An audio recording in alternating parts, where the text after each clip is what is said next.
స్పష్టంగా చెప్పడం జరిగింది.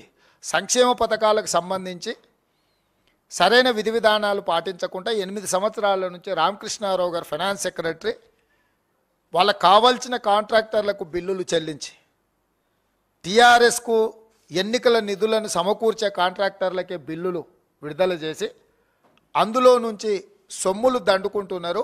కాబట్టి రామకృష్ణారావు గారిని తక్షణమే అక్కడి నుంచి తొలగించమని మేము చెప్పినాం.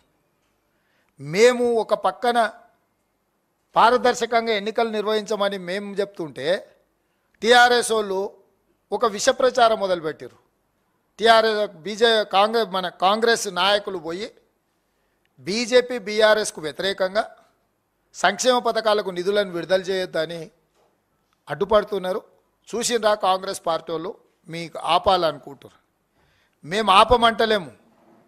నవంబర్ 2 తారీఖు లోపల తక్షణమే నిధులను విడుదల చేయాలని డిమాండ్ చేస్తున్నాం.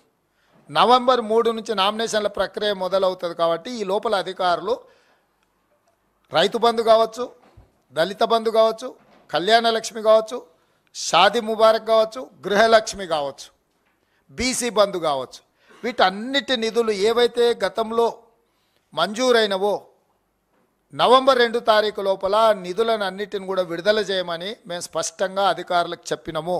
ఇప్పుడు కూడా తెలంగాణ ప్రభుత్వాన్ని అక్కడ రాష్ట్రంలో బాధ్యత ఉన్న చీఫ్ సెక్రటరీని నేను డిమాండ్ చేస్తున్నాం కాంగ్రెస్ పార్టీ తరఫున, తక్షణమే నవంబర్ 2 తారీఖు లోపల ఈ సంక్షేమ పథకాలకు సంబంధించిన లబ్ధిదారులందరూ కూడా చెల్లింపులు జరగాలి. ఒకవేళ కేసీఆర్ చెల్లింపులు చేయకపోతే ఇప్పుడు తీసుకుంటే 10,000 వస్తుంది రైతు బంధు, కాంగ్రెస్ అధికారంలోకి వస్తే 15,000 వస్తుంది. ఇప్పుడు పెన్షన్ తీసుకుంటే 2,000 వస్తుంది. కానీ ఒక్క నెల వాయిదా పడ్డదంటే వచ్చే నెల మేము 4,000 ఇస్తాం. పెండింగ్ ఉన్న అన్నిటిని కూడా క్లారిటీ ఇంకా ఈ మంత్ పెండింగ్ అయింది అనుకోండి.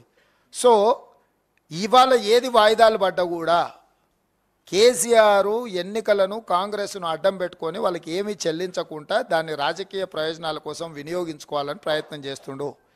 కేసీఆర్ మాయలో ఎవరు పడరు. 10 సంవత్సరాల నుంచి కేసీఆర్ మాయమాటలు చూసినాం.